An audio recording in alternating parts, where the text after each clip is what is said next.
In this episode, we're joined by Kurt Trzeciak, a racing greyhound trainer of 30 years. It's a fantastic look into the bond forged between trainer and greyhound. Coming up next on Greyhound Nation. This is Greyhound Nation, episode 36, recorded April 2nd, 2023. Kurt Trzeciak, life as a racing greyhound trainer.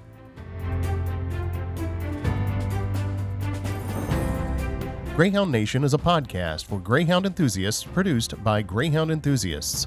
To learn more about our show and its hosts, visit our website at greyhoundnation.dog. That's greyhoundnation.dog.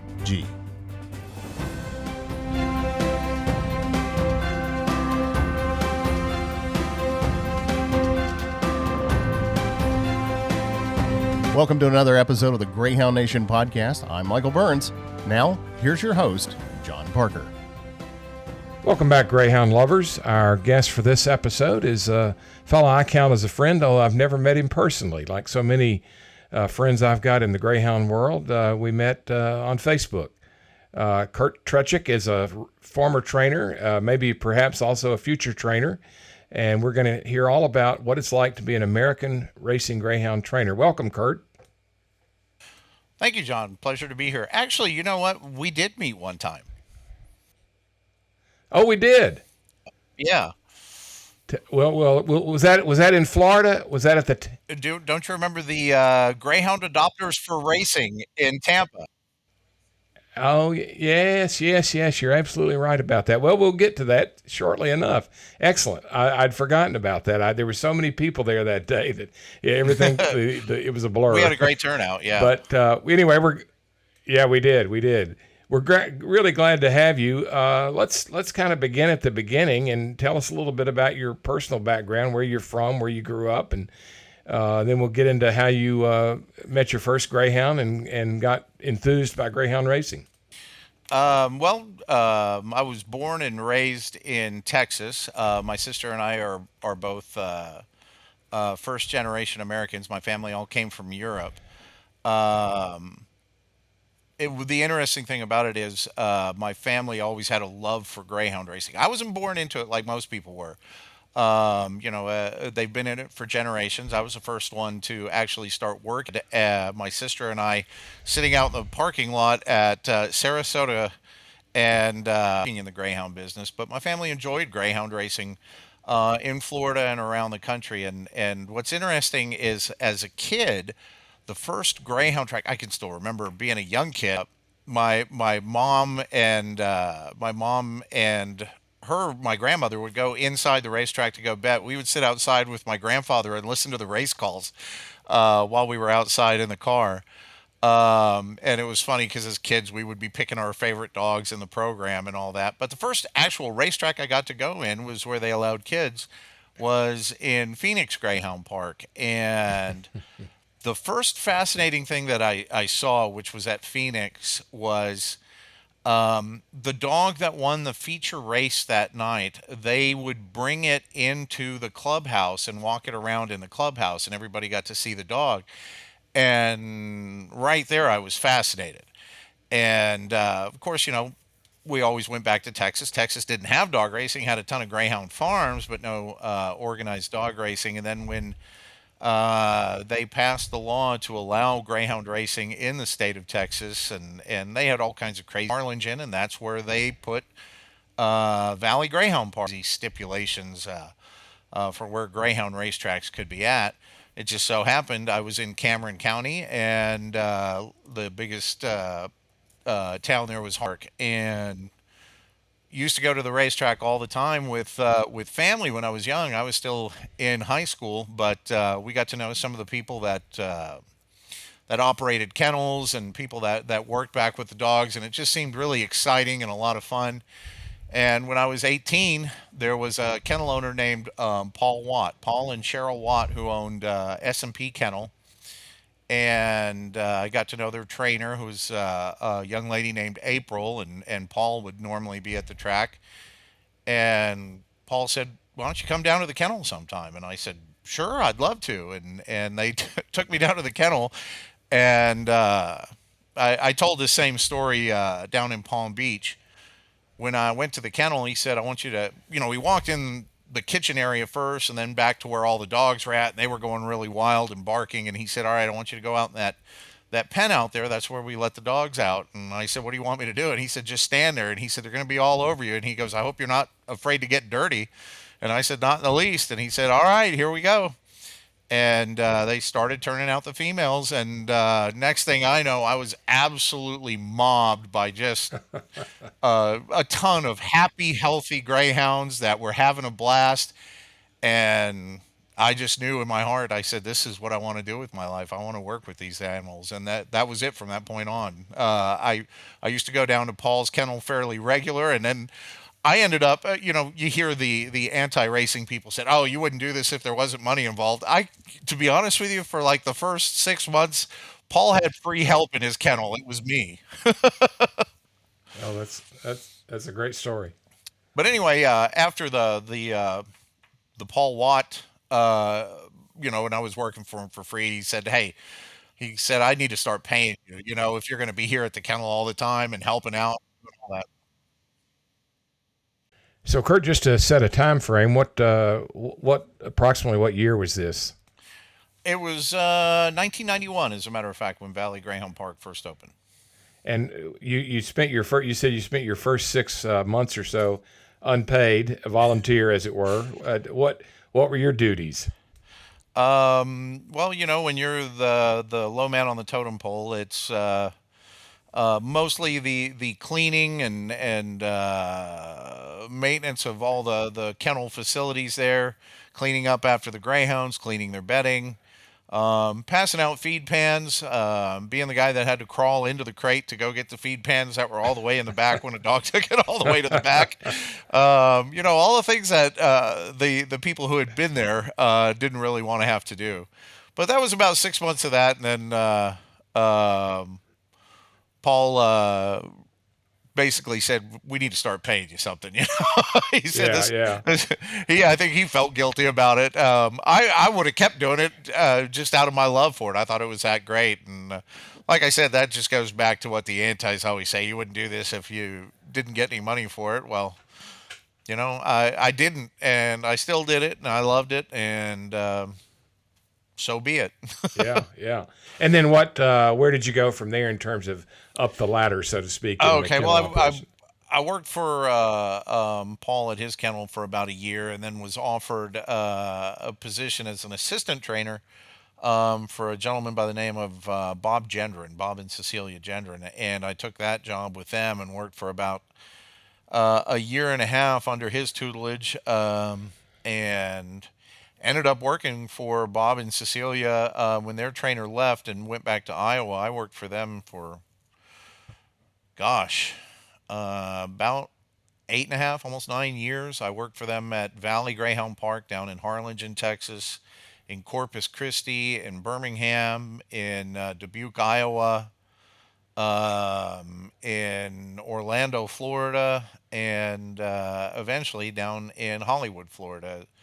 And then he started to downsize from Hollywood. He was getting on in age, and that's when I moved on and left Miami, Florida, to take a position for somebody I'd never met, didn't know, but just wanted to go there, and went to Multnomah Greyhound Park in Portland, Oregon, and made some really great friends out there, some wonderful dog people. Beautiful, beautiful area, beautiful racetrack.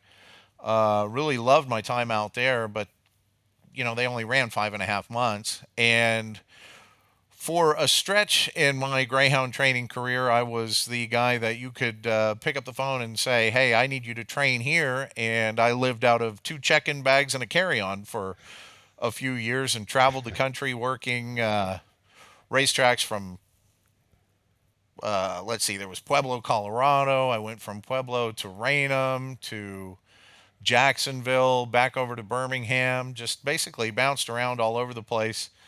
Met a lot of nice people, worked for some great people, handled some just amazing greyhounds over that stretch. And got to see a lot of the country, and you learn a lot the more people that you work for. You learn some things, what to do, what not to do.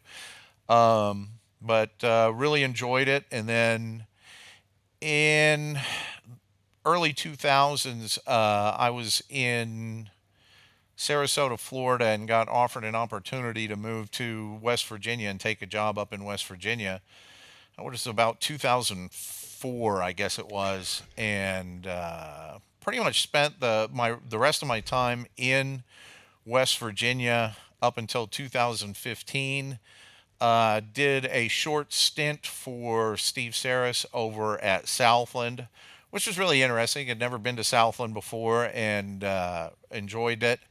That's where Steve and I got to know each other really well. And eventually ended up in West Palm Beach, Florida for the final 4 years of racing down there in Florida. I've been trying to keep track of how many different tracks you went to, and I've lost count. How do you know how many total tracks? Let me try to count. Let's see. This is what's interesting. I've got Valley, Corpus Christi, Birmingham. There was Dubuque, Iowa. Then Orlando, Florida. Hollywood. Multnomah Greyhound Park. Pueblo, Colorado. I was out there.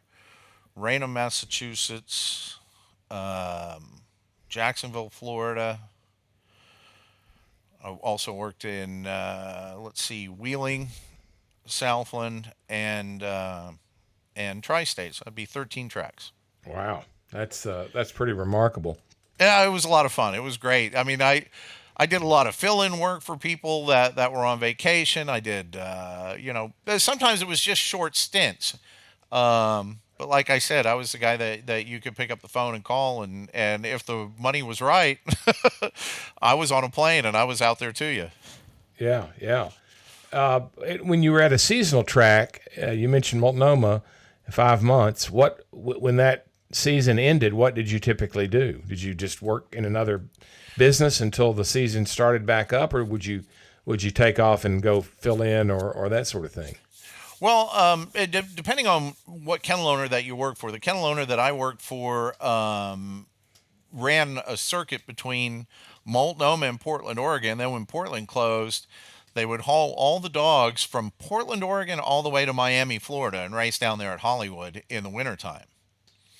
And I didn't want to go do that, and I ended up staying in Portland for part of the winter. I made friends with the Wooten brothers from the Wooten family in Greyhound racing, and there were 2 Wooten brothers there, Tom and Jerry, and they said, hey, if you want to stay up here, we'll give you free room and board, and we'll let you go on vacation with us, but the only thing you need to do is help us build this farm. So I helped them build a Greyhound farm there.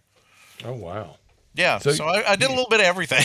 yeah. That's you're the Greyhound lovers. That's the dream job of being able to be around them all the time and get paid for the pleasure. I mean, it's like I told people. I said, there's no better job in the world. Where else can you go when you walk in the door, and depending on how many dogs you have, whether it's 50, whether it's 100, they're all excited to see you when you come in the morning. It kind of makes all your troubles fade away, and you can't ask for better than that. Were you at Birmingham? I'll just digress with a personal note here. Were you at Birmingham when Jim and Tara Watson were running the Carol Blair Kennel? As a matter of fact, yes, I was. Wonderful couple.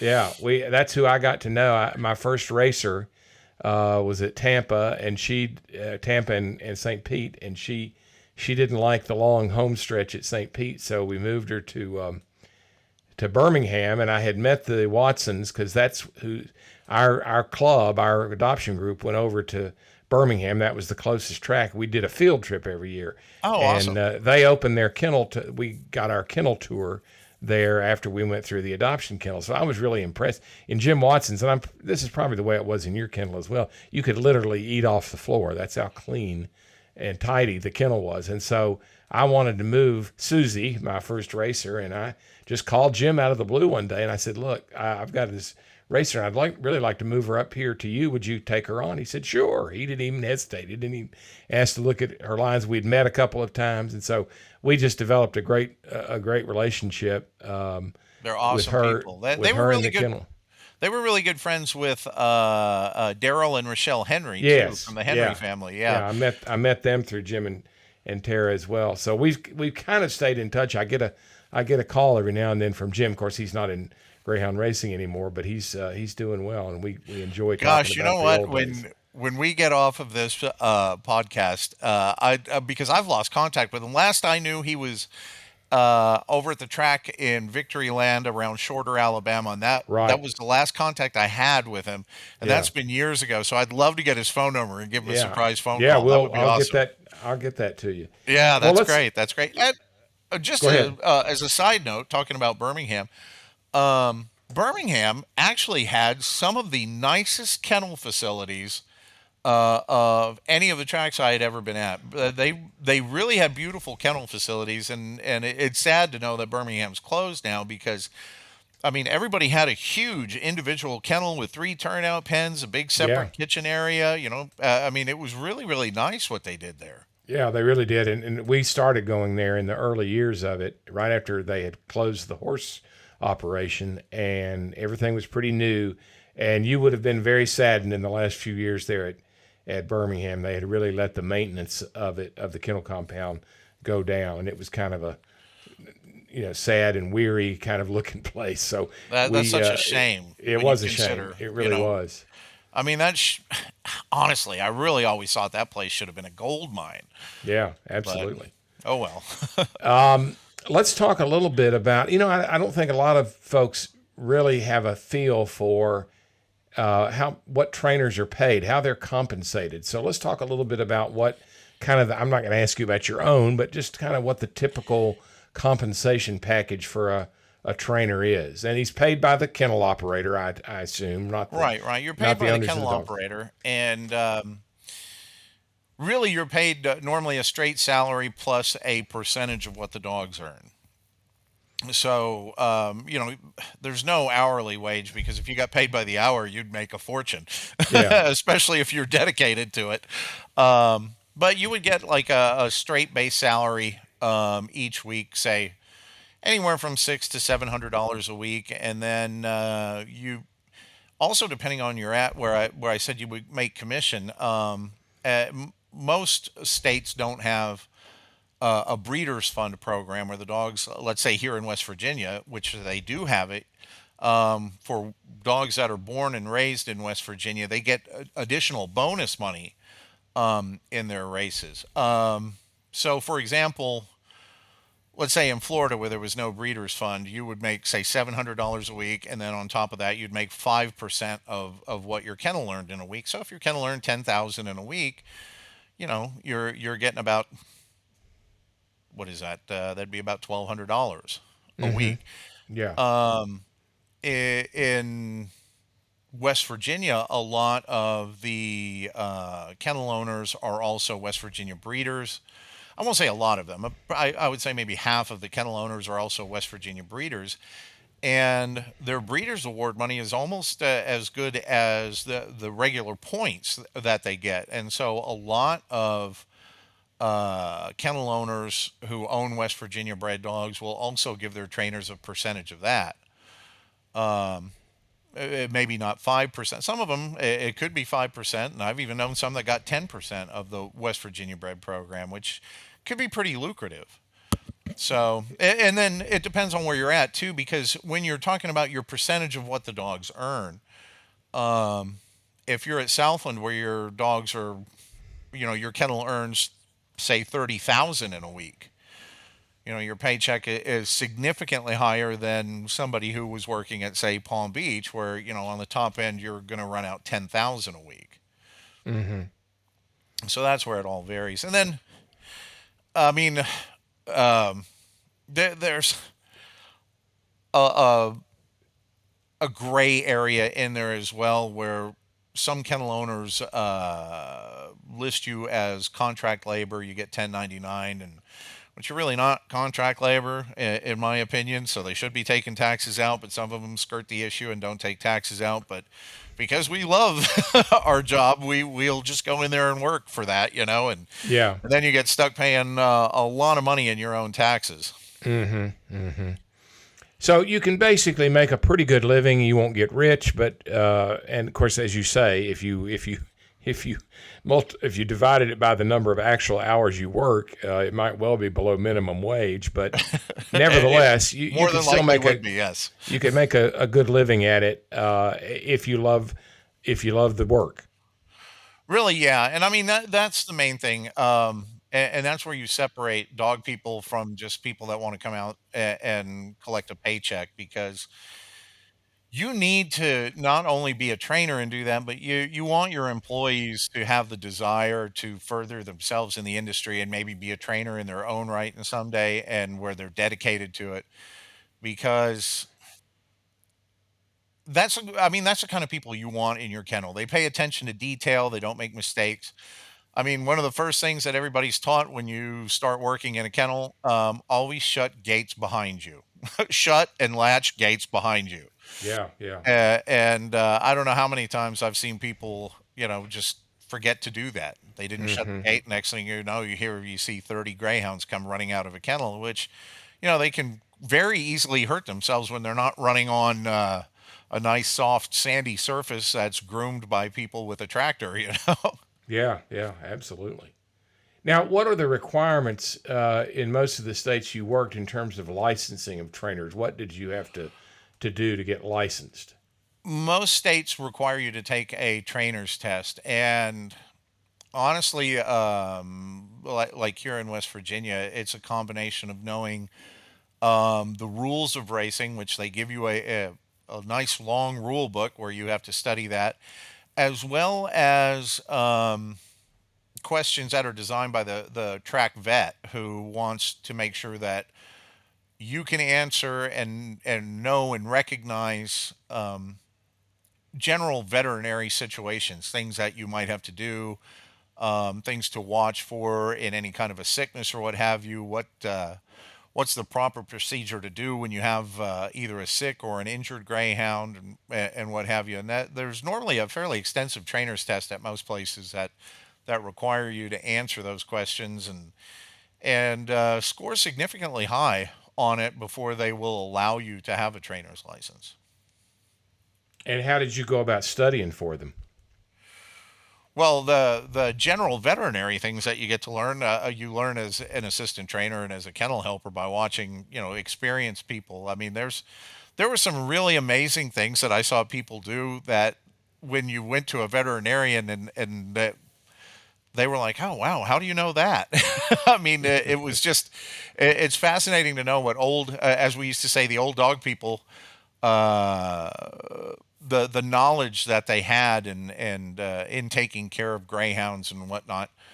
Um, but you learn that through just working in the kennel and studying and trying to better yourself.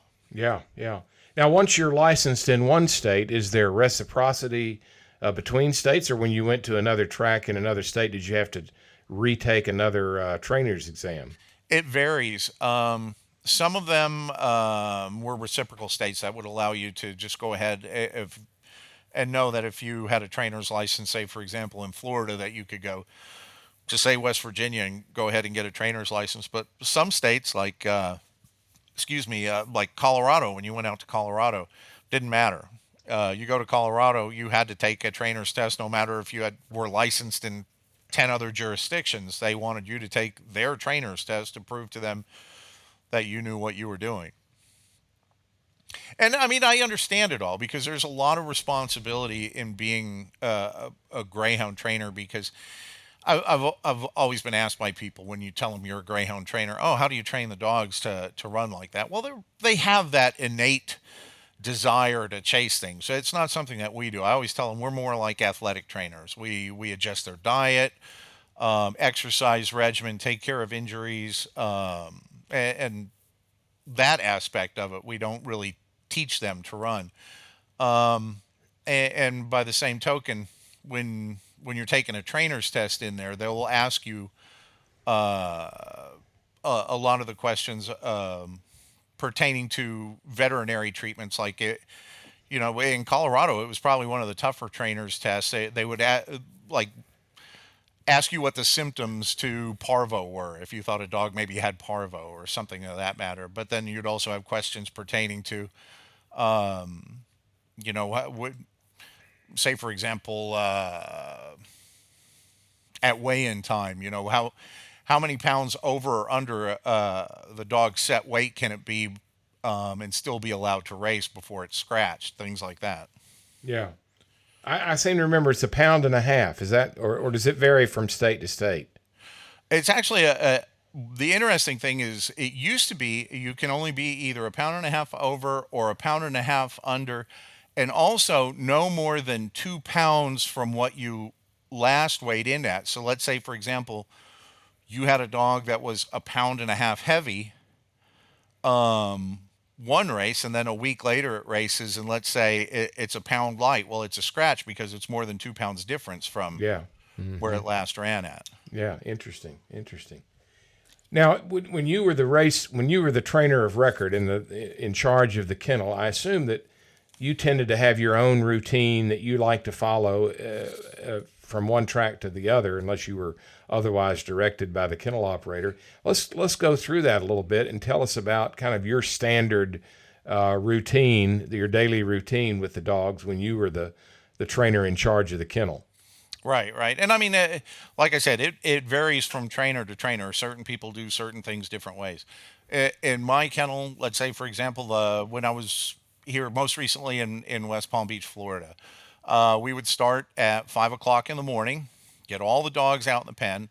I would have my assistants inside the kennel taking care of cleaning all the bedding, which is down there in Florida, we had them on carpets, because it's a lot cooler on them on carpets than it is if you had a big shredded paper bed down there in Florida in case your AC goes out.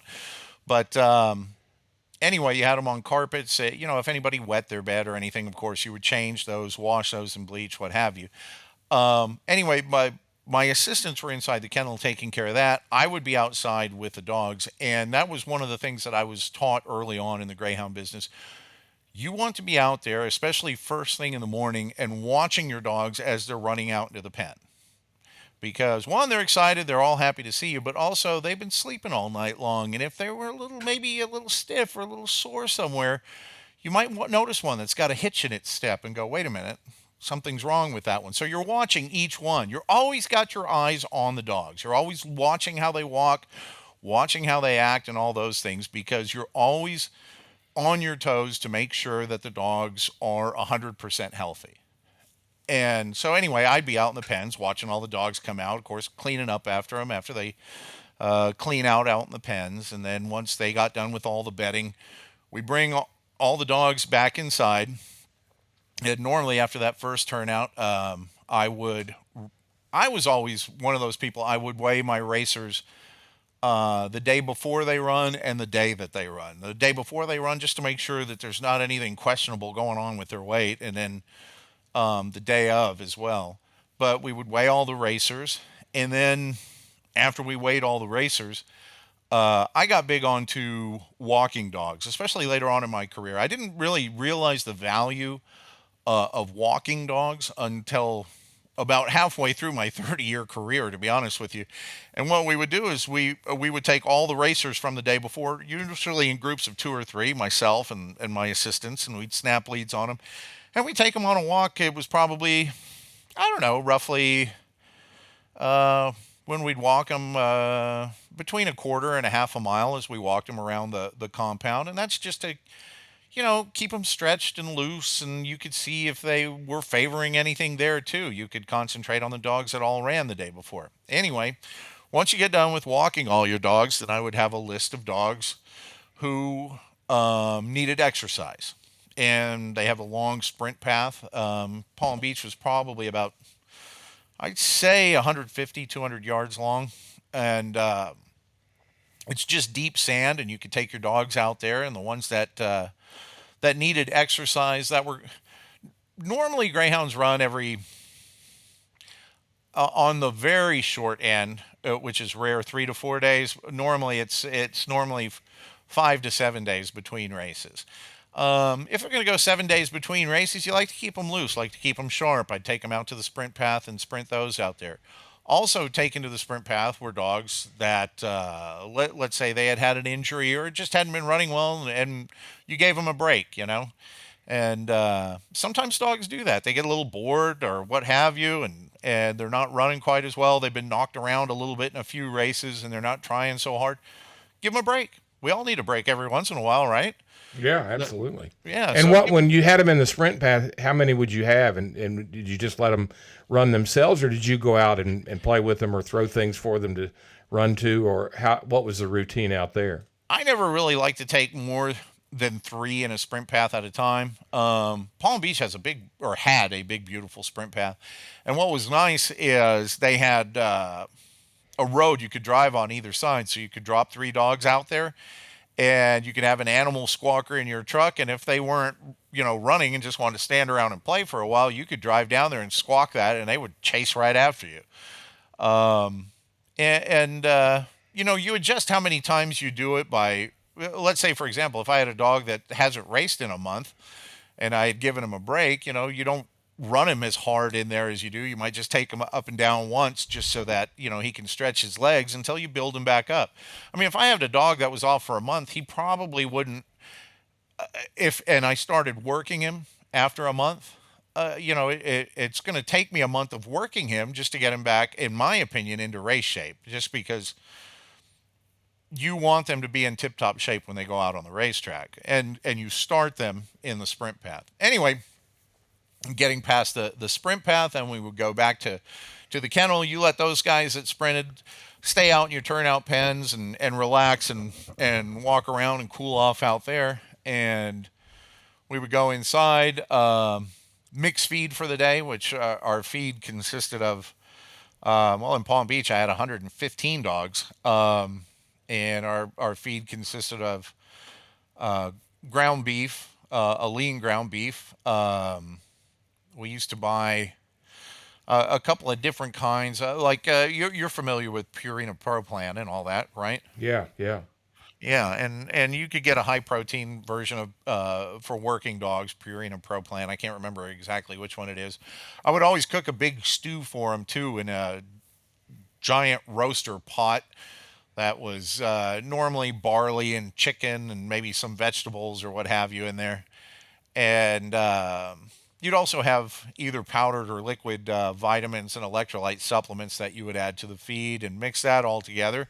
Then you'd bring in the dogs that you just had sprinted after they had cooled off, put them all in their crates, and then it's feeding time. So is that once a day or twice a day for feed? Here, most people, myself included, only fed once a day. And did you have I've heard trainers talk about their secret recipes that they shared with no one. Did you have anything like that, or did you vary it, or what was your favorite recipe, so to speak? Honestly, I did not have a secret recipe. I don't think there's so much of a secret recipe. I just think that you get out of them what you put into them. So you want the highest quality products that you can put into them. You want the best meat that you can possibly buy. You want the best dry meal, what you consider to be the best supplements that your dogs respond to. What's interesting is from day one when I worked for Bob Gendron, he was always big on barley as well. And what's interesting, years later, as I became friends with over Facebook with Dennis McKeon, I've never met him. I hope to someday. We had a long discussion, he and I, about the benefits of barley and barley water on Greyhound kidneys, and he has that kidney flush that he talks about. Yeah. But anyway, getting back to that, we would go ahead and feed everybody, and then after we got done feeding everybody, we'd do our second turnout to let them go clean out and everything again. While they're outside, normally I'm outside with them, and my help's in there cleaning up, washing the feed tub and putting everything away. Then when we come inside, this is when it becomes my time. A lot of times I'd let most of the people, my assistants that were working there, I'd say, go ahead and go. And this is when I would do the benching, grooming, however you want to say it, going over dogs. And my whole thing that I was always taught is the day before a dog runs, you put it up on a grooming bench. Are you familiar with those? I'm sure you've I seen think so. Are they kind of a two-step deal where the front legs them. are a little bit Exactly. higher Yes. than the lower legs? Yeah. Yeah, exactly. And I would put them on a grooming bench, and that's where you can, one on one with that dog, go over it from head to toe. Check it for any kind of problems, anything that you're concerned with, and you also get to groom it. I mean, I would normally keep one of my assistants there with me. They would be there brushing the dog, cleaning its ears, what have you. I would be there checking the toes, checking the nails, checking the muscles, all that kind of stuff. And a lot of times you'd give them, this is the day before they run, you might give them a little rub down with some kind of a light liniment and everything, just to kind of loosen them up and keep them nice and fresh and all that. And then put those away. After you're done with the dogs who are racing the next day, then I would start doing the dogs that ran the day before. And so every dog the day before it runs and the day after it runs would go up on a grooming bench and get the same treatment. However, after they ran, as soon as I got done with giving them a massage on the bench and looking at them, they went out to a whirlpool hot tub for 5 minutes. And they would stay in the hot tub for 5 minutes, which, Is this one at a time, or would they be in there in a well, group? no, I do them one at a time. Yeah, yeah. And I would have, my assistant out there holding the dog in the whirlpool for about 5 minutes. Most of them, once they got to realize what it was, I mean, they were thrilled with almost climbing into the thing. Did you have? We've noticed when we would bathe dogs as they came in, into our adoption facility, and we'd give them a bath, nice warm water, and they would just kind of, it freaks the first time people have done it when they've never seen it before. Some of them would just kind of collapse. Their back end would just kind of, I guess, from relaxation, and they would just kind of, and the people say, "Oh my God, what's happening?" But yeah, a lot of people freak out. Yeah. Did the same thing happen in the whirlpool setting? Well, as a matter of fact, they did, and especially after they've been in there for about 4 or 5 minutes, and you pull them out. They're like Jello when they come out. But what's interesting is we'd take them out and we'd dry them off as best we could. We had a bunch of towels out there, and then you'd put them out in the turnout pen, and they go from Jello to wanting to do donuts like mad dogs. I mean, they feel great. Yeah.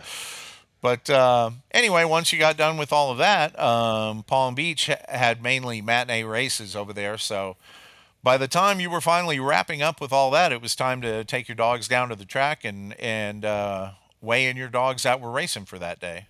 Yeah. And Let me go back a little bit to the benching. By the time they got to you, had they learned to stand quietly on that two-step apparatus? it depends on what farm they came from. Some people use them on their farm. Some people don't use grooming benches. I always liked it because it was easier on my back, to be honest Oh with yeah, you. absolutely. And I mean, there's certain things that you want to do with the dog standing completely flat on the ground. But I preferred them on a grooming bench anyway. And what was neat is after a while, dogs that had been in the kennel, I mean, people used to come in there and people that hadn't seen greyhounds on a grooming bench and in a kennel where they put them on a grooming bench would always be amazed, because dogs that had done it for a while, you could open up a crate door and let that dog out, and if it saw the grooming bench, it would run right over there and stand on it and wait for you, It's to spa run over. time. Yeah. Absolutely. Now, let me ask something I've always wanted to ask. I know you say the day before and day after you look at the feet and the nails and trim and so forth. On average, how often would you say you would trim a greyhound's nails? Any one greyhound, how often would he need to have his nails trimmed? Because they ran fairly regular in Palm Beach, and they didn't have a lot of time in between races, I think the running in that sand keeps them kind of ground down a little bit too. Yeah. It might be every other race, Uh-huh. where I'd have to do their nails. And did you use clippers or Dremel? No, clippers all They're clippers. they're certainly faster. Yeah. And what did you have any particular secrets? I mean, there are some greyhounds. I've had plenty of my That own don't that like it, that don't like to no, have their feet you know, touched. some will just stand there and clip, clip, clip, and they're fine, and others just think you're killing them. But did you have any secrets for dealing with the babies who, you know, thought you were killing them? Well, two things that worked really well. One, of course, having somebody there with you that is rubbing something that they really enjoy right around their mouth that they want to eat. My favorite thing that my dogs always liked were Rice Krispie treats. And if you get their attention with a Rice Krispie treat and they're concentrating on that, it's really easy to kind of sneak down there and lift their foot up just a little bit. And you can't lift it up like all the way like you'd like to do. You just kind of lift their foot up enough so you Yeah, can roll their foot back and clip the edges off of all those yeah, yeah, and sneak in. And what's funny is we had lots of them that after a while they were like, "Oh, this is okay. This isn't so bad." yeah, Now exactly. I have had a few handful over the years that were really really really difficult to clip. And what I used to do is I had a friend of mine that would basically wrap a towel underneath, along their chest and stomach, and he'd take like a big beach towel and lift them up with the beach towel, so their legs were kind of just hanging. And I could go over there and clip them real easy like that, and they didn't seem to freak out too bad on that. What was your rule of thumb for how short? Were you a short trimmer, or did you know what was your visual rule of thumb for how short they should be? Rule of thumb: when the dog was standing there, that I could slide a piece of paper under its nail without it Yeah, stopping it. yeah, that's pretty typical, isn't it? Yeah. Yeah.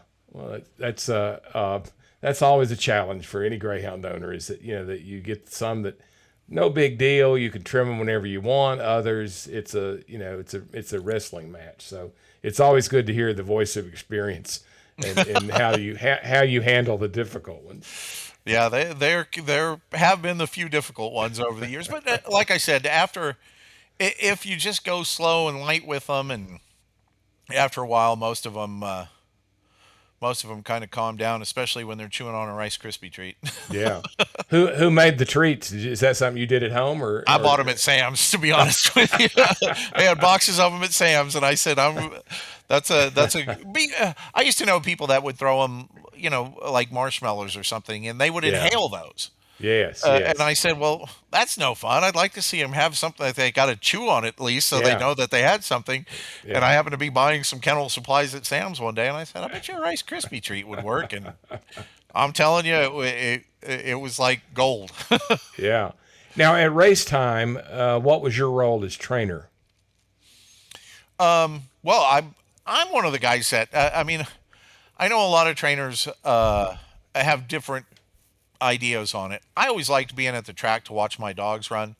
All the guys from the first guy I worked for, Bob Gendron, said if you're a trainer, you're watching every one of your dogs run. Just so that whether you're watching it, at home on the computer or you're at the track. And I was always very hands-on, so a lot of people would just hire folks that would pick up dogs for them. I probably picked up about half the dogs that raced for me, because I just like doing it. And the deal was, dog finishes a race, comes off the track. They always have an area where you can walk over to, where you can hose them down, clean them off, cool them down, let them get a drink. Some places, Palm Beach had a beautiful one. They had I don't know what you would call it, almost like a tub that it was down into the cement ground, but they filled it with cold water, and the dogs could, run in there, and Walk down water would into go it. up to their shoulders. Yeah. And Yeah, yeah. most of them loved it. And it was really helpful to cool dogs down too. Yeah, yeah. Immersion is always the best way, isn't it? Exactly. Exactly. And there were other things that I was always big on that I picked up during the course of training over the years. One of the things was, you don't want your dogs to tank up. You don't want them to drink too much water. So that could be detrimental to them as well. So after a dog runs a hard race, your first thing is you hose it down, cool it off, clean its muzzle, clean it up, get any sand out of its eyes. Hopefully it was way out in front. You didn't have any sand to clean out of its eyes. And Then you take them for a nice walk. And Palm Beach had a beautiful area back behind the tote board. You could walk the whole length of the tote board in sand, and you'd walk all the way down to the end of the tote board and turn around and walk back and put the dog in the truck. And normally, by the time you've done all that, 15 minutes has elapsed, and the next race is ready to go. Now you had 100. You said you had 115. I think Yep. at Palm Beach, right? Yep. What was the typical number that you would have in a race on any given day? I mean, I normally I wouldn't have more than two in a race. Normally, I'm trying to remember how many races they ran at Palm Beach. Was it 16? That sounds about right. I think it was 16, and I might have a couple of double entries, two or three double entries, with two dogs in a race during the course of the day. And But then they how had, many total? How many total in all 16 races? What? How many would you be taking over on to average, weigh I in, for example? probably, um, I would say we probably averaged around 14. It And wasn't and you always that had, I had double obviously, entries. you must have had help with that number. Oh yeah, yeah. I mean, we had air conditioned dog trucks and trailers and everything. Palm Beach was really nice because they had a big canopy that was right there that you parked underneath, and it had outlets so that you could plug your air conditioners for your vehicles in over there. So I mean, I had to watch it sometimes because we had some really good ACs on the truck that I had, and it would get a little too cold in there, in my opinion, for him. I mean, it was chilly when it's especially when it's 90 something degrees out there. I don't want to put a wet dog that just ran and I walked in there and it's 50 degrees. Yeah, A yeah. shock to the poor system in there. You'll bring out a popsicle at the when Exactly. what and then at weigh-in, what was kind of the routine? Obviously, they got on a scale and got weighed, but did you interact with the track vet and that sort of thing, paddock Yeah, judge and so forth? you normally have the presiding judge, the track vet, and the scale clerk all there.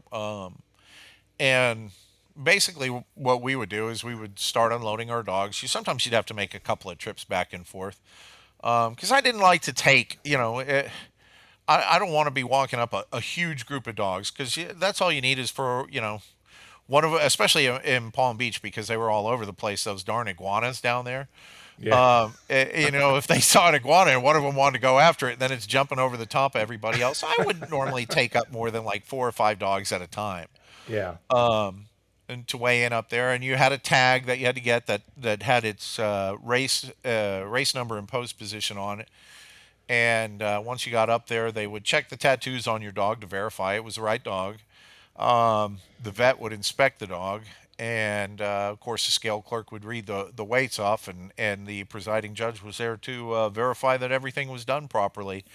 Then after that, they became the possession of the track. They went back into what's called the ginny pit. Why it's called that, please don't ask me. I've Yeah, been asked that a I've, thousand times, and I've I have always no thought idea. that's a terrible name for that holding area, and the pit. Yeah, You're putting your dogs in a exactly. pit. But But yeah, nobody's ever been able to tell me what the derivation of that was, and believe me, I've asked. I don't think anybody really knows. I don't think so either, and it fascinates me that nobody knows. So they're in the let's call it the holding area for how long before the race, Well, typically? it depends. Your dogs had to be weighed in um, at least an hour before the first race. So if the races started at 1 o'clock, all the dogs had to be weighed in by 12. Weigh-in normally started about 11, a little after 11, and they would get all the dogs weighed in for that day, and then they're back there. I mean, your dogs in the first few races are only back there for an hour or so, some of them a little longer. And when they come out, most tracks have a walking area where the lead outs take the dogs to go to the bathroom and what have you.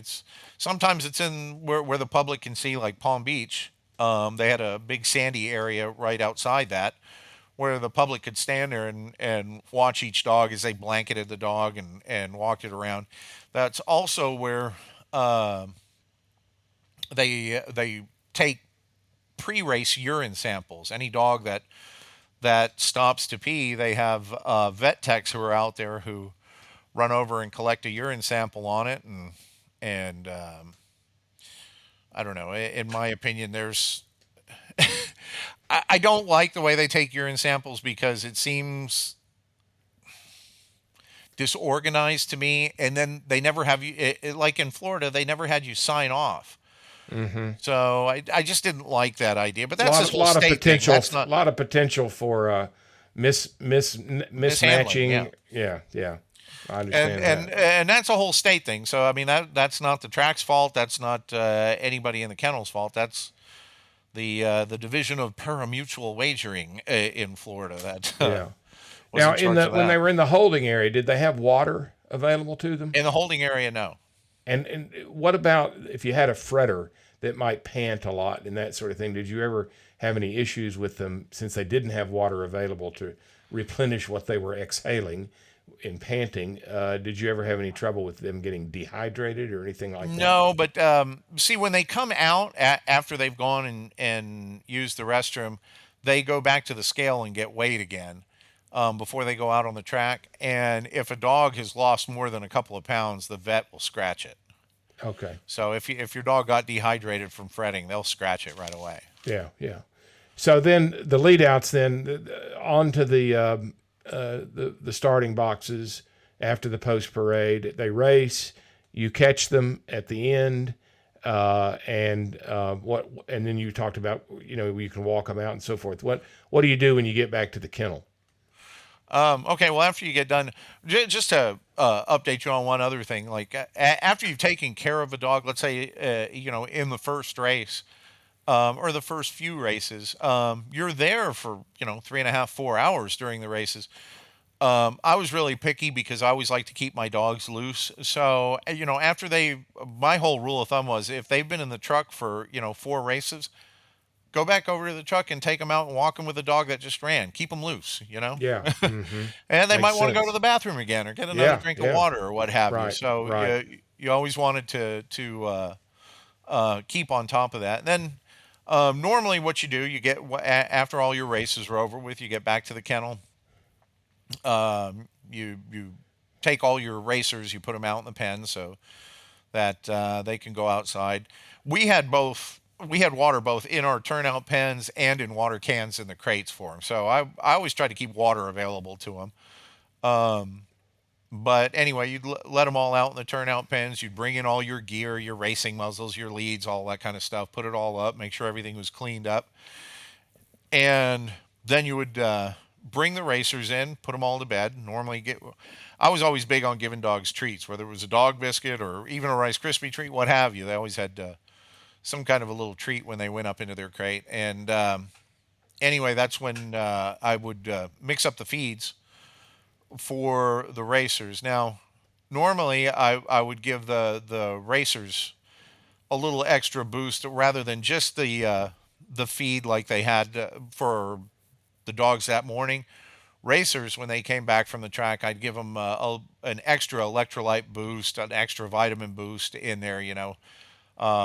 I like different kinds of liquid vitamins that you could put a pump of that in there, and normally to be honest with you, I'd throw an aspirin in there after they ran, Mm-hmm. and not much else, just a few things extra because they exerted so much energy, and then normally you'd feed them all after you brought them all in, and you made sure that they were cooled off. I didn't like feeding a dog that it might still be panting, which they shouldn't be if you took care of them properly. Yeah. Yeah. And anyway, you'd feed them all, and then let all your racers back out again after they had eaten. Now, mind you, in between all of this, like say for example, if I was at the racetrack taking care of racers during the matinee, in the afternoon, members of my crew would go back to the kennel at about 3 o'clock in the afternoon and do an afternoon turnout while the races are going on. And they would let them out then. And then, like I said, after the races are over, come back, take care of those. And then later on, normally a couple hours later, you'd have your night turnout where you let everybody out again at the end of the night. Yeah. Did winners get any special treat? It if they varied, want to but they race always that night? they always got a little something special, yeah. And I was the one that started a trend over at West Palm Beach. I had one of Michael Strickland's dogs, and she was just and still is a gem of a greyhound, and that's Eyes Appealing, known as Macy. She was really Oh yeah. famous online. She Yeah. was the hugger. She loved to give you hugs, and Yeah. anyway, when she won the puppy stakes, she was also the win leader that year at Palm Beach. But when she won the puppy stakes that year, there was a I took her back to the kennel and I was kind of excited about it. And I said, you know what? I said she deserves something really special. And there was a Texas Roadhouse right around the corner from where the kennels were at West Palm Beach. And I called them up and I ordered their biggest porterhouse steak, cooked rare.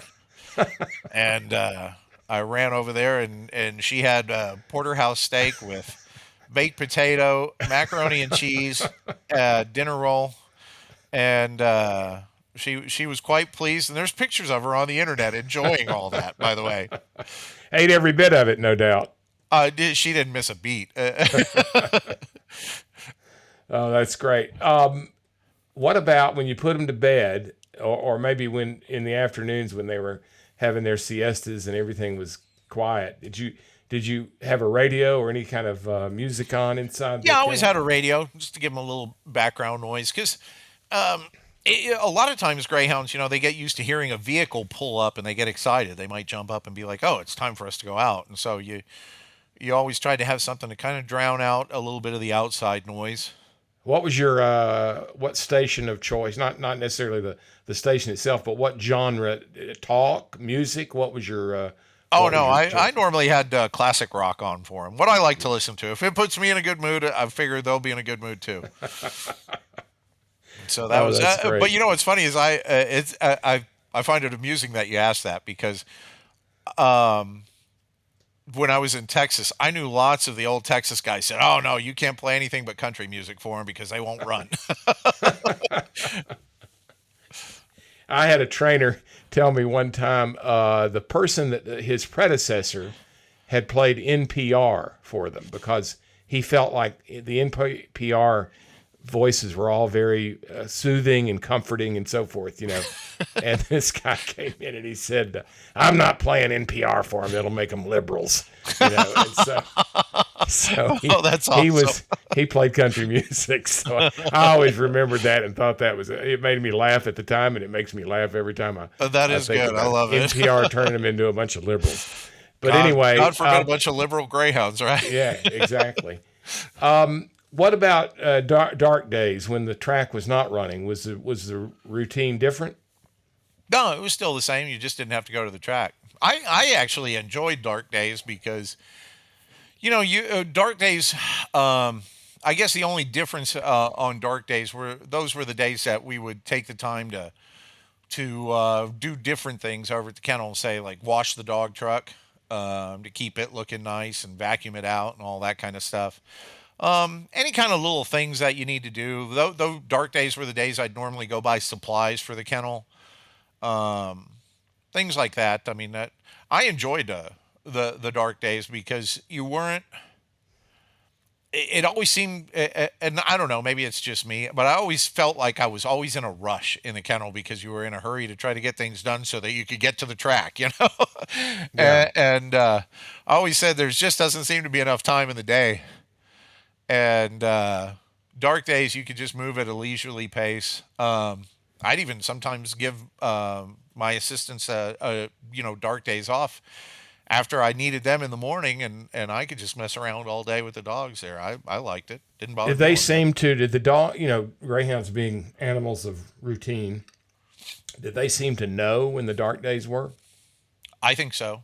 I think greyhounds not only are they creatures of routine, but they're true empaths. They can really feel. They get a feel for the vibe that you give off. I mean, for example, and this is an example that I talked to Dennis McKeon about. I mean, the greyhounds know as much as you know them, they know you and can read you. And when Yeah. I say that, a certain situation pops out in my head, and I can still remember the night of the vote, the actual vote, in Florida. You know, where On the Amendment people of 13. right, where the people of Florida voted. I happened to be I was over at the assistant racing secretary's house, or racing office manager. I'm not sure, Scott, and he and I. I was out with a group of them, and Scott said, "Why don't you come over to my house? We'll watch the vote, have a drink." You know, and I said, "Yeah, I could probably use one," because we spent the whole day out on that one. And when we started seeing the returns come back, and I'm just like, "Wow, this is not looking good." And after about 2.5 hours, and we knew that we were cooked, I said, "Well, Scott, I'm gonna go ahead and go to the kennel. I'm gonna go do night turnout." And he said, "Yeah, man." And we're everybody's pretty down. And I can still remember it was an oddly cool night, even though I think it was in October when they had the vote. And I when I was doing turnout, normally, like I tell you, the dogs are just pumped up, energetic, all that kind of stuff, want to jump all over you. I mean, you could have heard a pin drop. They were just like, something's wrong. And it was just That's really weird. I'm not at all surprised that, Yeah. but that's still an amazing occurrence Yeah, I mean, they that didn't they act took up that in the from you. turnout pen. Yeah, they just sat there and kind of looked at you like, "Man, something's wrong. What's the matter?" Well, let's talk a little bit about your role when during the Amendment 13 campaign. As you mentioned, that's when you and I met at the I think that we called it the Greyhound March or something like that there in Yeah. Tampa. What was your role? Once that was going to become a referendum vote, what were some of the things you did to campaign against it?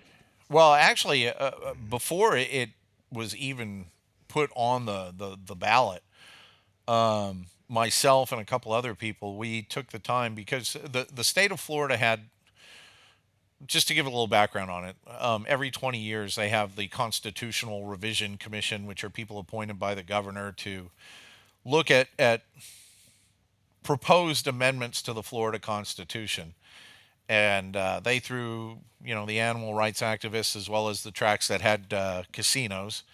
They made sure that this got on the ballot, and or we're trying to make sure that it got on the ballot. Well, around the state of Florida, they had, I want to say it was six, it might have been as many as eight different public hearings where you could go up, and they'd allow you to speak either for or against, certain amendments that were going on there. And I'm a dog trainer. I don't consider myself a public speaker. I don't really like that kind of stuff. But I said, well, let me go to this first one. Where was the first one at?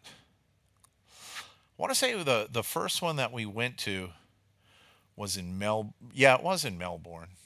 The first one that we went to, because that's one where I found out that I actually can speak publicly, because I got to the point where I was so irritated for hours listening to people paid by Gray 2K to go up there and say all kinds of horrible things about Greyhound racing, which wasn't true. And you had Kerry Thiel. Oh, I don't get me started on Kerry Thiel. But anyway, he was he was there. We actually physically, myself and the group of people that I was with, we watched Kerry Thiel pay four different people for going up and speaking. So we knew that they were paying people. And he had a sheet of talking points that he would give all these people to go up and speak, which that really irritated me. And so when I get upset, I guess I can go speak in front of people, because this was in a college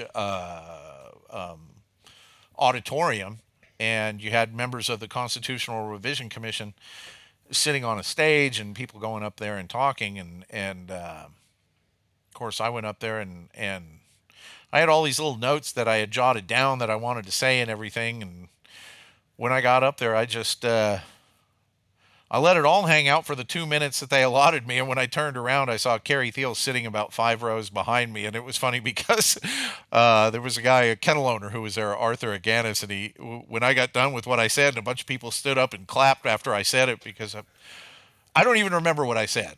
I was so irritated. Yeah, And yeah. I talked about some of the points that I said, and apparently it was a very impassioned little 2 minute speech that I made that people jumped up and started giving me a round of applause. But I didn't hardly hear that. All I did was stop and turn around and just glare at Kerry Thiel, who buried his face in his cell phone and didn't want to look at me. And when I went over to sit back over where I was sitting, Arthur again said, Jesus, if looks could kill, Kerry Thiel would be dead right now. Because I've never seen a more angry look on someone's face.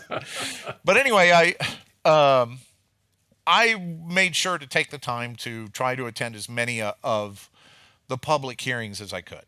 Yeah, yeah. And And you were involved in a video or two, a promotional video that was part of the campaign, if I'm remembering correctly. Was that am I yeah, remembering that correctly? Palm Beach did an excellent one, and you can still find it if you go back to 2018 on their Facebook page and videos, and it's called Born to Run.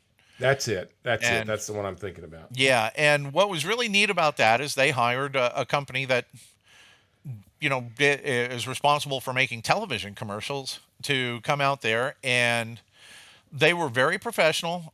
We didn't even know they were coming, to be honest with you. But they showed up at the kennels, and I noticed, some of the bigwigs from the track, but I was working. I was like, I got stuff to do. I don't know what they're talking about. And then they happened to come by my kennel, and they said, hey, well, when you watch the video and you see some dogs sprinting, and there's a white dog truck driving down the side, that's us sprinting some of our dogs in the sprint path. Yeah. But anyway, after we did that, so the people that worked for the production crew, they stood out there, and the director, and they said, hey, do you have time to come over and talk to us? And I was like, I've got a lot of work to do at the kennel. I said, if I'd have known you guys were coming, I would have prepared or something. And they said, no, we don't want anything prepared. I said, we just want to ask you about you, your history, why you do what you do, and that kind of stuff. And they said, just let it flow. They said, we don't want any prepared questions. We just want, you to tell us about yourself and why you like your job and why you like greyhound racing. And I was like, well, that's easy enough. So, I went back to the kennel and finished up working back there. And apparently they went to a couple of other kennels that were out there. Henry Chin was one of them. As a matter of fact, if you watch the video, you can see Henry Chin while he's got a dog on a grooming bench. Yeah, I remember in his own that. kennel. Mm-hmm. And then they asked if I could, when I got done, if I could meet him over by the sprint path. And I said, sure. And I went over there, and, they asked me some questions, and I just, I was honest with them. I told them a few things, and that was that. I really didn't think much of it, but after they put it all together and I watched it, I was like, wow, that's pretty neat. The only sad part is the only place that I ever got played was at Palm Beach Kennel Club before the races every day. Yeah. Yeah, I think we can hindsight all we want to, but I still believe to this day that if they had done more professionally produced video like that and gotten that on television or on the internet, I don't know that the vote would have been different, but I think there would have been more of a fighting chance. I think they just I agree with you. Didn't have the I think if more professionalism. people could have seen that instead of the 1,000 people in Palm Beach that go to the track every day, if you could have put that on in Florida, even if they just showed it, once a day Yeah. somehow, Yeah. and just put that on in Florida and let people see. Because, I mean, John, some of the things that I'll tell you, one of the worst hearings that I went to, Gray 2K and the Humane Society of the United States hired a professional protest group, which I had no idea there was such a thing. But now apparently there's a group. It's called, you can look them up online. They even have a Facebook page, and they specialize in animal issues. They're called One Protest. And they have a bunch of employees, and you give them talking points, and they'll go in there and speak, and I was really offended. I think this was at the Melbourne one that we were at, because a lady got up there, and this was shortly. I mean, this whole thing was going on shortly after the school shooting at the Marjorie Stoneman Douglas School. Yeah. And it was a lady who got up there and said it's because of blood sports like this that we have kids killing other kids in schools. Oh man. I'm like, you've got to be kidding me. Yeah, yeah. It just the things that were said were just completely baseless, and of course, the biggest thing that I saw, and it was the nice thing about the Greyhound people that went there. I think that's one of the things that really disappointed me too. I mean, I'll be honest with you. Now that I'm not working in Greyhound racing, a lot of people that are either working in the kennels or work for the racetracks in the racing departments, there would have loved to have been more things that they could do. Palm Beach Kennel Club really let me down when I was told by two different employees in the racing department that they were told by the general manager that none of them were to attend any Constitutional Revision Commission hearing. They were not allowed to attend it, not allowed to speak there, not allowed to turn in any kind of written statement. Yeah, that really is a travesty, isn't it? That you couldn't go and defend your livelihood and put the evidence out there. And that was really the shame of the whole thing. It was not based on evidence. It wasn't based on logic. It was based on pure emotion.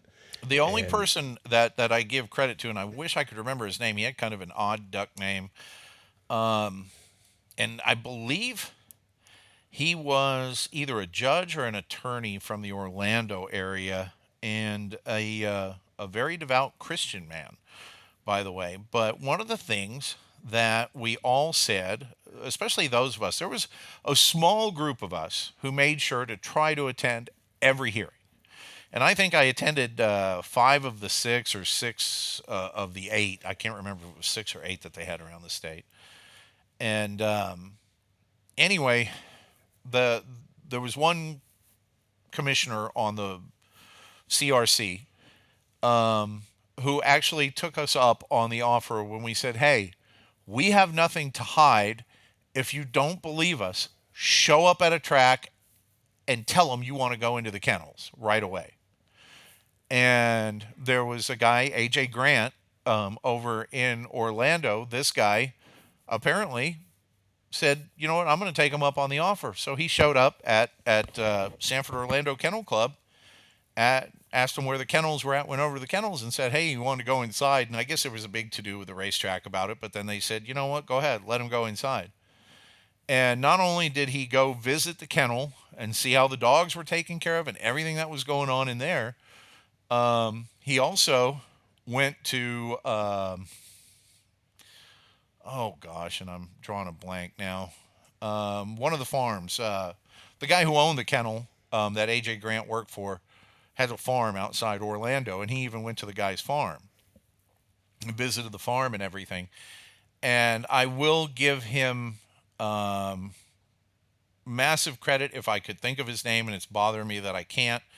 But this commissioner stood up at the next CRC hearing and said, I just want to tell all of you that I went into a kennel unannounced and actually got to go to a farm that was in the area, and the things that we're being told are untrue. And then he said, but I also need to tell you, he goes, I was in full support of this proposed amendment because of my Christian beliefs, and I don't believe in gambling, and I thought this would cut back on gambling. But he goes, I cannot in good conscience vote for this amendment.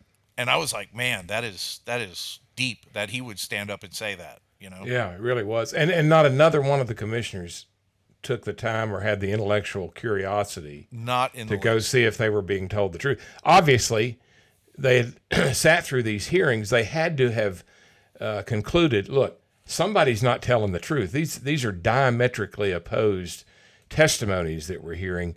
Somebody's not telling the truth. They both can't be true. So why don't we go check this out ourselves, and let's just see with our own eyes and our own ears, and then we'll reach our own conclusions about that. But they just and getting to don't forget the truth wasn't important. exactly. And I mean, the deck was so stacked against us. I think you remember when they after he visited those kennels over there, they got the idea.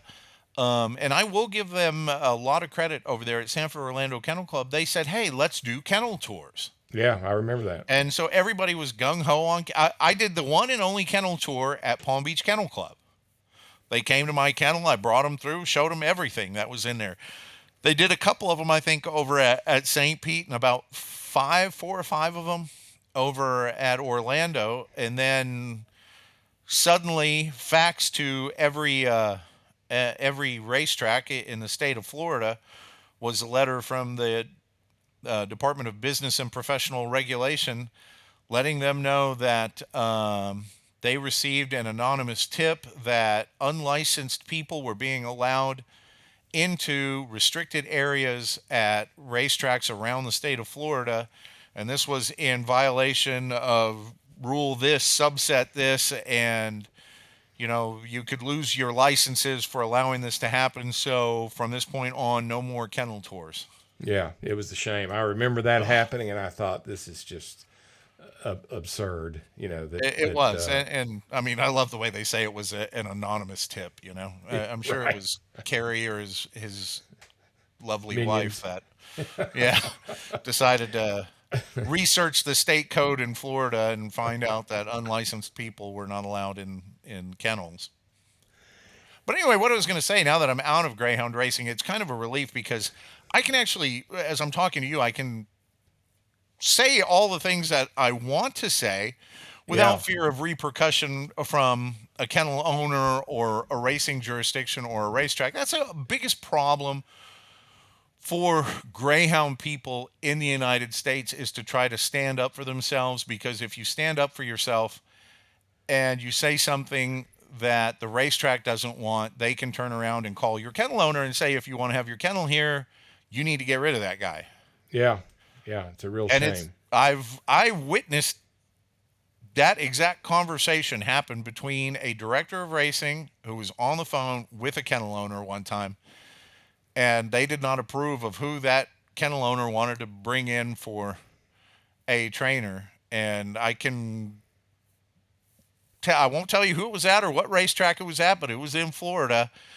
And the guy who owned the kennel was trying to stick up for a lady that he wanted to bring in for a trainer. And the director of racing said, let me put it to you this way.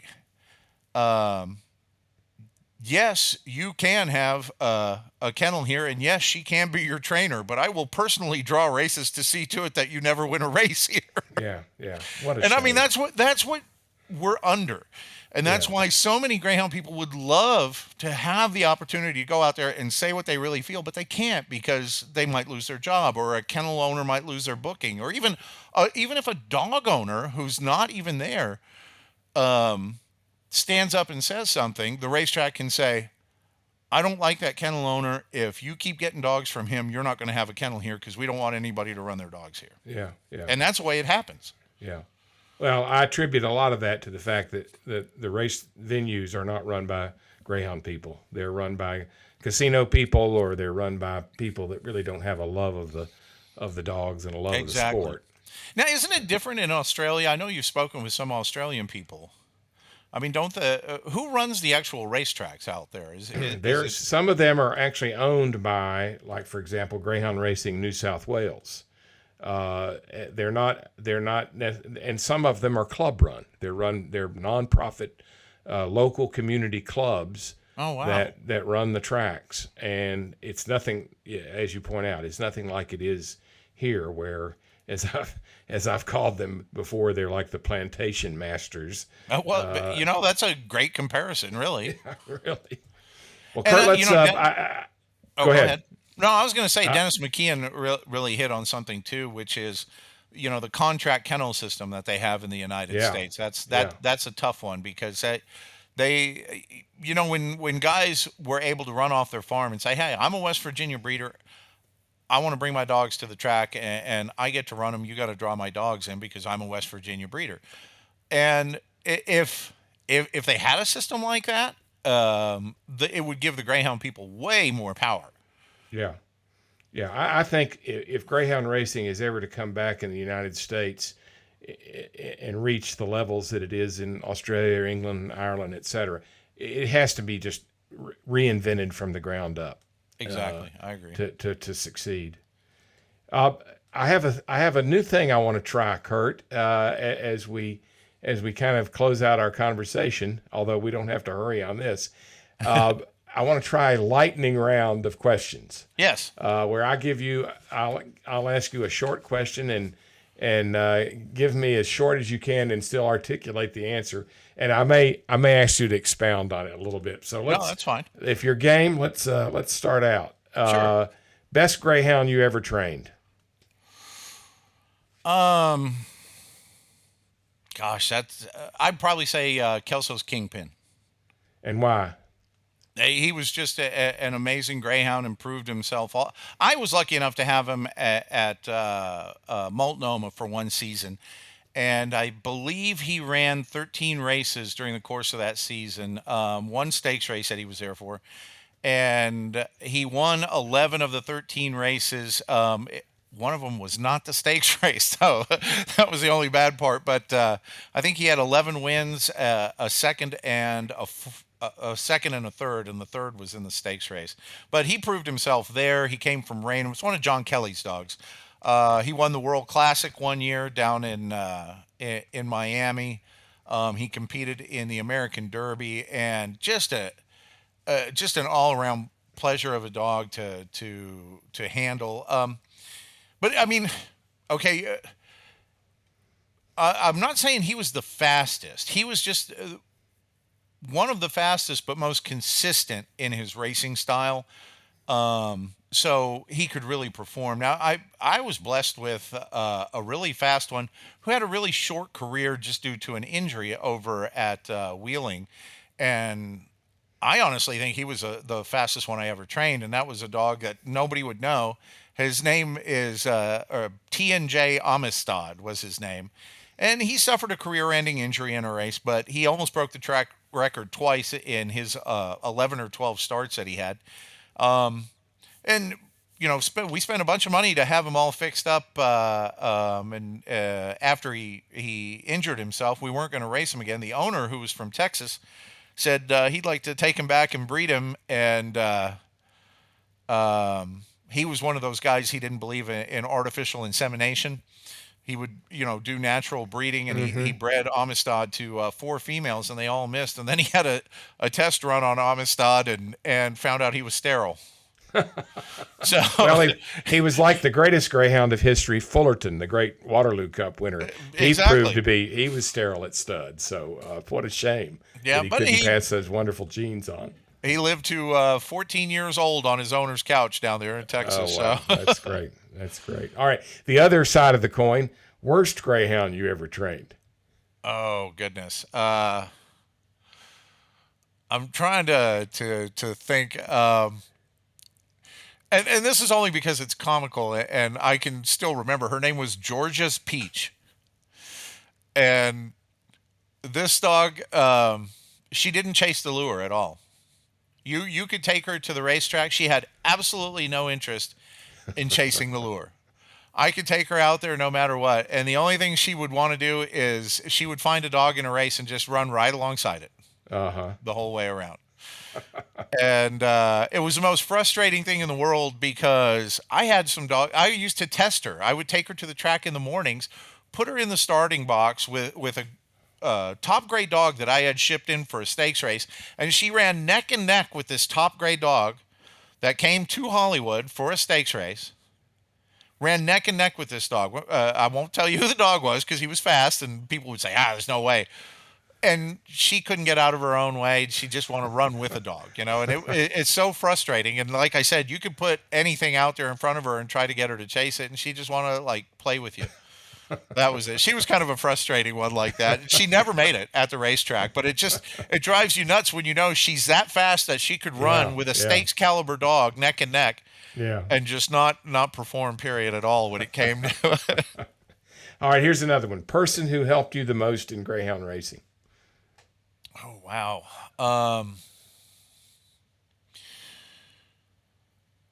Wow. That's a good one. I would say person that helped me the most. I'll be honest with you. I probably learned the most. There were two people that I think I learned the most from, and one is Tom Ferris, and who's the kennel owner at Wheeling. Also had a kennel over at Southland, and the other one, and we became really good friends. He was a dog owner and former trainer.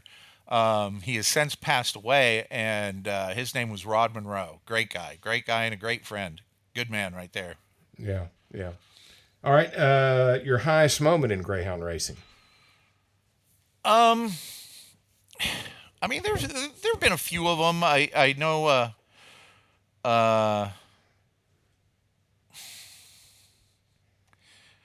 Honestly, I would you know you would expect me to say that it's when I won like a major stakes race or something like that, which those are all great. But I think when I could give back to the industry, when my greatest moment in my own heart is when I found something inside myself to actually go out and speak and fight for dog racing.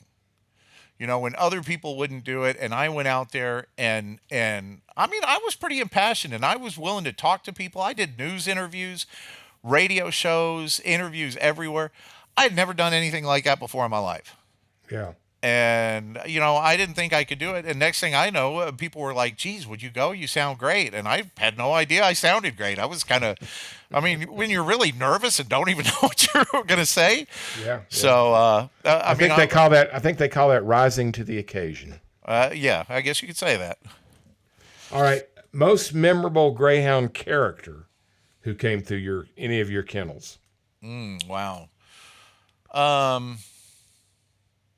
Well, I mean, I'll tell you my three favorites. One from many, many years ago. Her name was Rockin' Ruthie, a little black female, belonged to a lady named Penny Hoots in Colorado. Ralph and Penny Hoots. God, I can't believe I can still remember the owners. That's almost 30 years ago. And sweetest dog in the world. And funniest thing about her is all you had to do was say her name, Ruthie, and she would jump right into your arms. I mean, you'd have to catch her. And later on, we found out she loved jumping on everything. I mean, at weigh-in in Texas, they actually had a table the guy sat at instead of a podium, and I had to keep her away from there because she loved jumping on tables. And Ruthie was quite the character. One we've talked about before is more recent, and that was Macy, Eyes Appealing. I mean, everybody loved her. I had to make a speech in front of the media at Palm Beach Kennel Club in their restaurant, and they wanted me to bring her there. And this is another one of those occasions where I've never done this kind of stuff before, so I'm like. I was worried, nervous about doing it. And then I had her alongside me, and they had a little luncheon beforehand. And somewhere there's a great picture because everybody got a kick out of it, and I didn't even realize what was going on. I've got Macy next to me on a lead while I'm standing there talking at the podium, and I start seeing people, and they're turning their heads and laughing, and I'm like, what am I doing? Oh, no. I'm starting to get really nervous.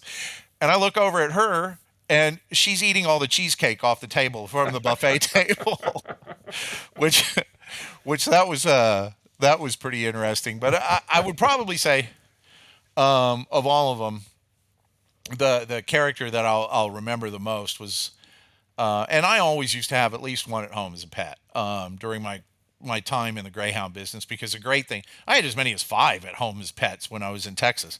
Yeah. But the great thing is, you can take your dog to work with you when you work in a kennel. But he's plastered all over my Facebook page, and that was a dog that he was destined to be mine eventually, and that his name was Witty Jeff. He ran at Wheeling, and I moved to Wheeling to take over a kennel over there, and he was a dog that was kind of floundering around in grade C. And when I got there, the people that worked at the kennel, they said, "Oh, you're going to want to keep his muzzle on him because he bites." And I said, a greyhound that bites? Really? I said, that's what I did. I laughed. I said, come on, what does he do? Nip at you or something? They said, no, no, he bites. He's mean. I said, I don't think I've ever seen a greyhound that's mean. And they said, well, it's only when he races, when he just gets a snack in the morning, and he knows he's racing. They said, you got to leave his muzzle on the rest of the day or he'll try to bite you and hurt you. And I said, well, we'll see about that, next time he's in. And so anyway, we did our morning work. He didn't race until that night. And I went in the afternoon to do afternoon turnout, and he didn't have a muzzle on. And I decided, I want to see if he really does bite. And I had this old, thick leather motorcycle jacket that I put on, And I said, if he's going to bite, he's got to bite through this. Yeah. And what's funny is he came out of his crate, and I'm not kidding you. He was snarling, growling, and everything, and he attacked my arm, and he grabbed a hold of my arm, and he's just trying to rip and tear, and so I'm just dragging him around, too. I thought it was hilarious. I mean, it hurt a little bit, but he thought it was the greatest thing in the world. His tail was wagging, and then he stopped, and he looked at me, and he jumped up and put his paws on my shoulders and started licking me in the face, and I was like, he's not mean. He's just having fun. Yeah. And funny thing about it was I used to do that with him every time he ran. And he ended up being a top grade, a AA, not a solid AA, but an AA marathon dog at Wheeling when Wheeling was paying $300 a point. So he ended up earning quite a bit of money in his career, and he was owned by a guy named Barry Jackson. And Tom Ferris offered me a job back down at Tri-State, and I wanted to go down there. And I told Barry when I was leaving there, I said, Barry, I'd really like to have this dog for a pet. And he said, well, we're planning on breeding him when we retire him. And by the time I was leaving Wheeling, he was over 4. And I said, well, just keep me posted. If he doesn't produce or something, and you guys get tired of breeding him, or you take vials of semen or what have you, I said I'd still like to have him. And he said, all right. So anyway, I left Wheeling, gave that dog a few treats, told him to be good up there, and I don't know, it was probably 2 months later, he tore a muscle and they were going to retire him. And Barry Jackson went over to pick him up, and they were going to take him to Abilene, Kansas to retire him. And Barry said, he called me up and he said, you still want this dog, right? And I said, yeah. And he goes, well, I'm about to take him out to Kansas. And he goes, probably be a couple of weeks. He said, we'll just draw semen on him, and then I'll bring him to you.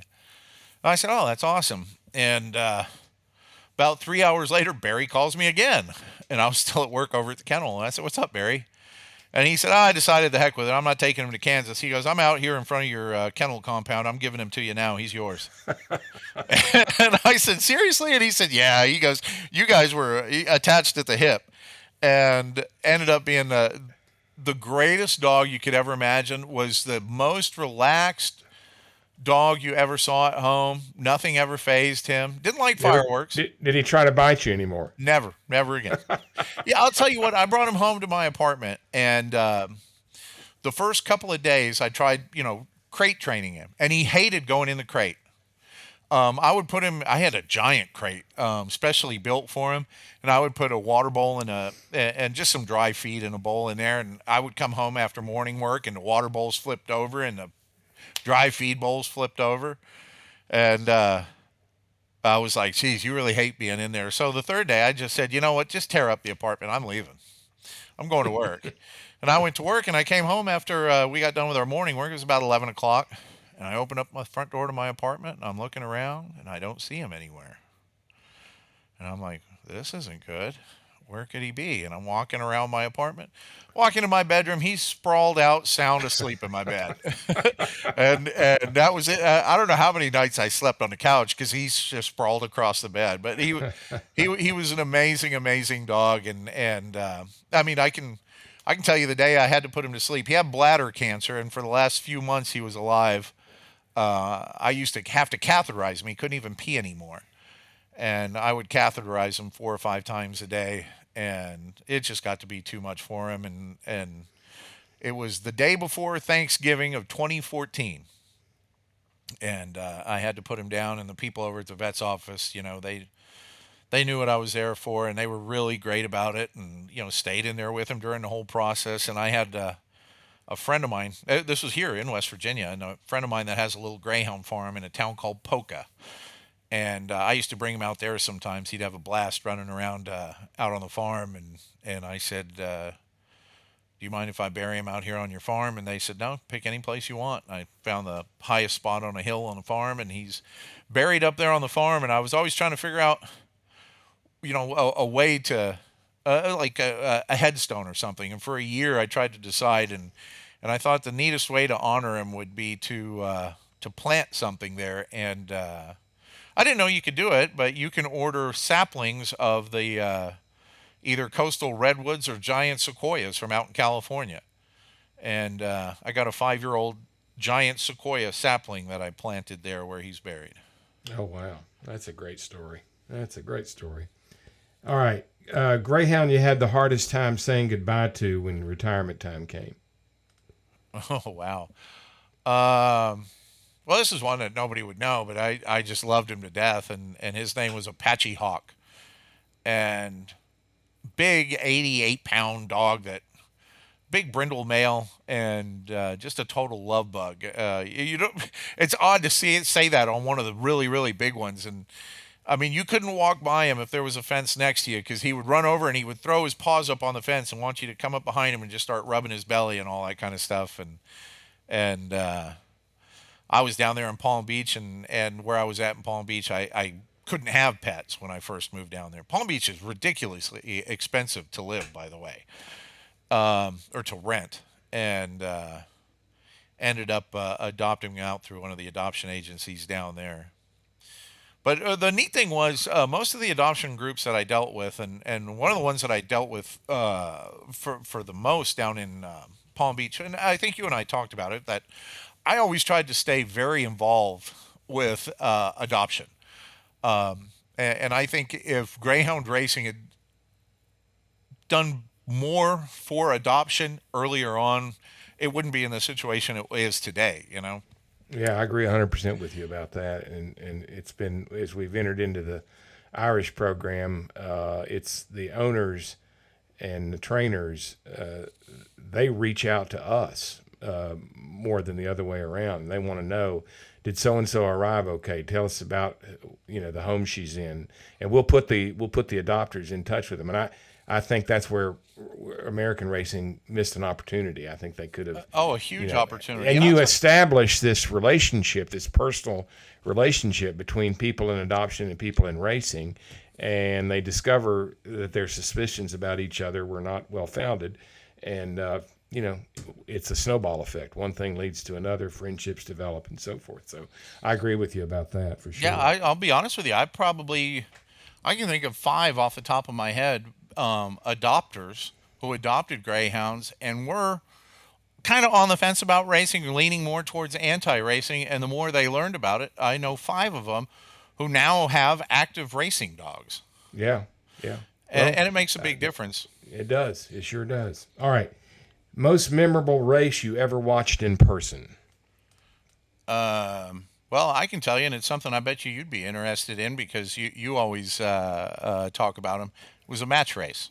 Ah, yes, you're singing my tune. Tell me about it. Love match races, and the only match race that I was ever at was at that track that first opened down in Texas, and at Valley Greyhound Park. They had 2 amazing dogs. They had Stone Craig Kennel owned a little fawn female. Her name was SC's Golden Gal. And Joe Staggs owned a dog named, I believe it was Rapido Rattler was his name. And he was a monster early speed dog. And they were neck and neck for the win title for the year, really. And they decided to have a match race to decide, who was going to be the win leader for the year. And they were both polar opposites racing styles, because she had absolutely no early speed whatsoever. As a matter of fact, in every top grade race she was in, she went to the turn last, every race. And he was normally out by 10 around the first turn. and it was just an exciting race to watch because he tried his darndest to hang on, and she was just such a powerhouse. And she beat him by about a length at the wire, and that was just it's neat. Those match races are really really neat to watch. Now, a dog that I didn't personally see myself, but I watched a lot on the simulcast, and somebody posted all of her races on YouTube. There's a dog named RV Snow Lady. Are you familiar with her? I've heard the name, yes. She was, in my opinion, probably the greatest marathoner that ever ran in Florida. And if you get an opportunity, or maybe I'll probably email it to you so you can watch that block of races that they have. But they have every race that she ran, and granted, it's in a marathon race, and she would spot the lead dogs 25 lengths and win by 15. I mean, just amazing to watch. I love to see the come from behinds. Those are probably my favorite type I of think racing. everybody likes those, I mean, just because it's so exciting. And it's like somebody once said, it's more exciting to see a dog go around 7 dogs than just be out there in front going, catch me if you can. But he goes, exactly. It's a lot easier for the catch me if you can dogs to win because they're out in front with nobody to get in trouble with. Yeah. They've never had the sand in their face, and they just, exactly. They're breezing home. All right, final one. Your favorite track announcer? My favorite of all time was at that track, and his name was Sonny Cuellar, Cuellar. He was a radio DJ in town too, and that was at Valley Greyhound Park. And remember that dog that I told you about? Sonny loved greyhound racing. He was at the paddock every day for weigh-in. He had nicknames for dogs. He could call an entire race without ever saying a race number. Always names. Oh, my kind of announcer, I'll tell you. Oh, you'd have loved him. He was just phenomenal. And when that Golden Gal that I told you about, SC's Golden Gal, she was such a crowd pleaser there. And he had a kind of a patented race call that he would do for her because, like I said, she was last. Almost every race was last until they hit the tote board. And then she would just weave in and out of dogs. And when they would hit the tote board, he would go, ladies and gentlemen, Golden Gal's making her move. Women and children out of the way. And I mean, they've got about 30 seconds. I marvel at the talented race callers because they've got about 30 seconds to say whatever they're going to say and to be able to get in the dogs' names instead of it's the 1, it's the 3, it's the 5.